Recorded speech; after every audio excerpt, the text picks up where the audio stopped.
You can't fool me. You feel what I'm saying? I'm not asking as far as which one did it. I'm asking for just let the world know it was foul play. Don't be a fool and join their class. They want you to enroll in their institution so they can pimp you with their new form of prostitution. He told me that he had fired Jerry Heler. The finances wasn't right. You know, Jerry was misleading him too. They get blood from somebody with AIDS, yeah, and then they shoot you with it. Oh, so that seems bad. That's a slow death. Yeah, yeah. An Eazy-E thing, you know what I mean? Yeah. So Eazy-E's son, Lil Eazy-E, just made some jaw-dropping statements about his father's death and reignited that long-running conspiracy that Eazy-E was taken out for exposing the dark side of the industry and standing up to some powerful figures. We all know the official story that Eazy-E passed away due to AIDS complications, but not everyone's buying that, especially after his last recorded message resurfaced online where he warned artists about the institution, which many believe is code for the Illuminati. Eazy's kids have also been questioning his death for years, and young Eazy has straight up accused Suge Knight of playing a role in his father's passing, while Aaron Bria Wright has always said she never believed AIDS was the only cause. But now Lil Eazy-E is breaking his silence and calling out the shady figures around his father, including his controversial manager, Jerry Heller. So what did Eazy-E really uncover before his death? Was he silenced for exposing the powers that run the game? And does his last message hold hidden clues about what really went down? Let's get into it. Who runs this music world? And when you cut that off, it's all action at you. Eazy-E's HIV diagnosis is still one of the biggest mysteries in hip-hop, and to this day, fans and even his own family aren't convinced he contracted the virus naturally. The official story goes like this. On February 24th, 1995, Eazy-E was admitted to Cedars-Sinai Medical Center with a bad cough, thinking he had asthma or bronchitis after struggling with serious breathing problems. But after running some tests, doctors gave him a shocking and at that time deadly diagnosis: AIDS. The news rocked not just Eazy-E, but his entire circle. But what really got people talking was how fast his condition deteriorated. By late February, he was already in the final stages of the disease, and just a month later, on March 26, 1995, he was gone, just 5 months before his 31st birthday. Rap singer Eazy-E has lost his battle with AIDS just 10 days after revealing that he had the disease. The 31-year-old rapper died last night in a Los Angeles hospital. He was hospitalized last month for what he thought was asthma and said that he did not know how he contracted AIDS. Eazy-E, whose real name was Eric Wright, was a founding member of the band NWA. The band practically originated the hardcore style of gangster rap and was a huge influence in the rap community. Now, most people who contract AIDS don't reach that stage so quickly, which later made a lot of folks question if Eazy-E was deliberately infected. But back in the early 90s, nobody really questioned it. At the time, an AIDS diagnosis was basically a death sentence, and people just accepted the official story without digging deeper. But as the years passed, new details started coming out about Eazy's final days, and his family started demanding answers. They weren't buying the official narrative and started suggesting foul play, and that's when the conspiracy theories really started to take off. And then came the moment that had everyone side-eyeing Suge Knight. Years later, during an interview on Jimmy Kimmel Live, in March 2003, Suge Knight made a wild comment about injecting someone with AIDS blood, and he was laughing while saying it. Technology is so high, right? Right. So if you shoot somebody, you go to jail forever. So the kids, you don't want to go to jail forever, right? So they got this new thing out there. People sell them all the time. They got this stuff they get blood from somebody with AIDS, yeah, and then they shoot you with it. Oh, so that seems bad. That's yeah. a slow death. Yeah, yeah. An Eazy-E thing, you know what I mean? Yeah. Oh, no. Okay.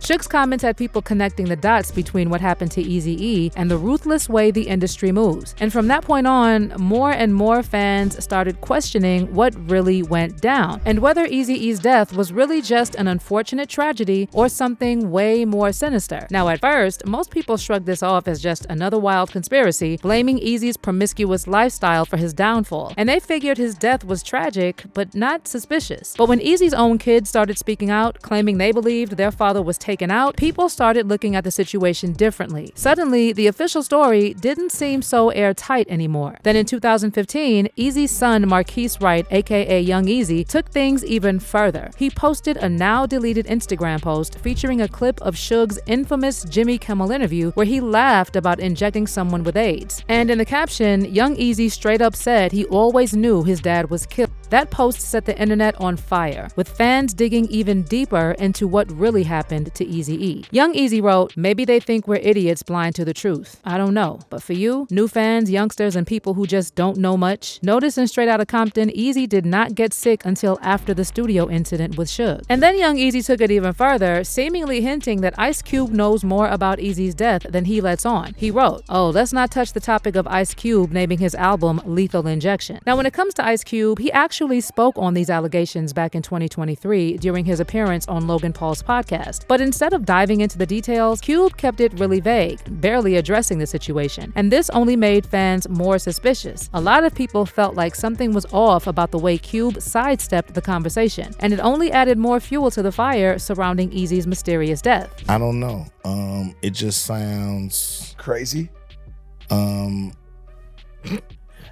It just sounds like it. If Eazy would have known he got poked, he would have said something. If he didn't know he got poked, then the conspiracy lives on. Would you put it past I don't put shit past nobody. But hold up, what would Suge Knight have to gain from Eazy-E being out of the picture? Well, let's rewind to 1991 when Suge and his crew allegedly rolled up on Eazy-E at Galaxy Studios. According to Jerry Heller, Eazy's late manager and co-founder of Ruthless Records, Suge came in with baseball bats and used intimidation to force Eazy to let Dr. Dre, the DOC, and Michel'le leave Ruthless and sign with Death Row. By the way, this is the same studio incident that Young Eazy called out in his Instagram post, and it's widely seen as one of the key moments when Suge and Eazy's relationship went from bad to worse. But here's the thing, some people believe this rabbit hole runs even deeper, with the idea that someone higher up in the industry used Suge as a puppet to take Eazy out. This theory really started gaining traction when Eazy's last recorded message from the hospital resurfaced online. In the message, Eazy warns young black artists to steer clear of the institution, and this particular line hit hard and left fans wondering if Eazy was trying to expose the powers behind the curtain and if that was the real reason he was taken out. Before you lose your life. The game is designed for them to win. You think I'm lying? Visit the pen. They already got a number reserved.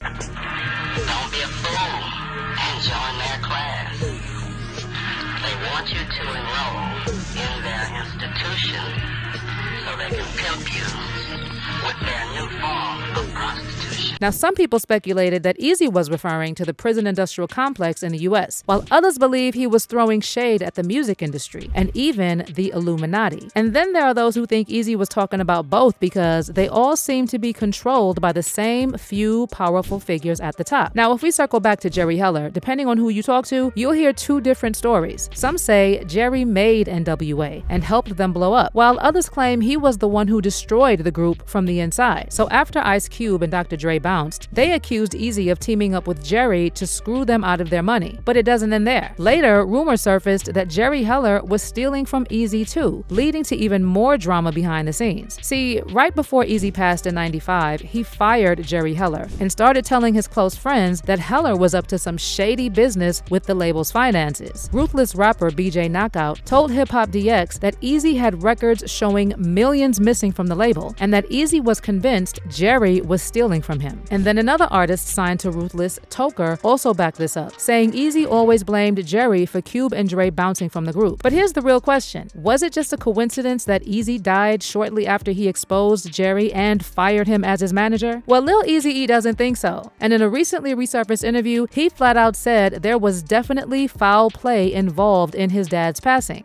You know what I mean? You can't fool me, you know what I'm saying? I'm not asking as far as which one did it. I'm asking for just let the world know there was foul play. Lil Eazy-E also said he wasn't feeling the way the 2015 NWA biopic Straight Outta Compton painted his dad's story. He called out the film for making it seem like Eazy was going broke, saying his father was actually on the verge of becoming hip-hop's first black billionaire. And then Lil Eazy dropped another bombshell, revealing that none of Eazy's many partners or kids ever tested positive for HIV, and no one in the family believes he just died from AIDS. So to him, the official story just doesn't add up. And then nobody in the realm of dealing with him has contracted even HIV itself. Not a person in our family believes that. I don't care what anybody, all this, that, and the other. If you want to know, question all that, there's not a person in my family believes my father died of that. But that's not all. Lil Eazy-E also started talking about all the funny stuff happening around his dad in the hospital. And he kind of hinted that Eazy firing Jerry Heller might have had something to do with his sudden downfall. We knew what was going around and going on at that hospital and around it. You feel what I'm saying? It's just too much, funny stuff for it to be that. Not only did he fire somebody who was a Jewish, let's just say that. Not only did he fire somebody who's Jewish, not only did he sit here and he's from Compton, California, as not a black man making a way and with a role model for these individuals, good credit and all that, got a good business, doing good, moved from any other from a nice family home. No, we came out the slum, Compton, California, and he made it happen, selling drugs. Okay, we always know how they look about Mac. And you own everything. Wow. They gonna let you have that much power? You own everything? You feel what I'm saying? Like, man. So when you put everything together, the mysterious way Eazy's health went downhill so fast, his last chilling message warning artists about the dangers of joining the institution, and the fact that he was about to blow the lid off of what was really going on in the industry, it makes you wonder if Eazy was taken out before he could expose more. Now, a lot of Eazy's fans still think he was eliminated before he could reveal any more about this shadowy institution that had him sounding the alarm. But what's your take on all these theories surrounding Eazy's passing? What was Eazy really trying to say in his final days? And do you think there was foul play involved? Drop your thoughts in the comments below and stay tuned for this next video.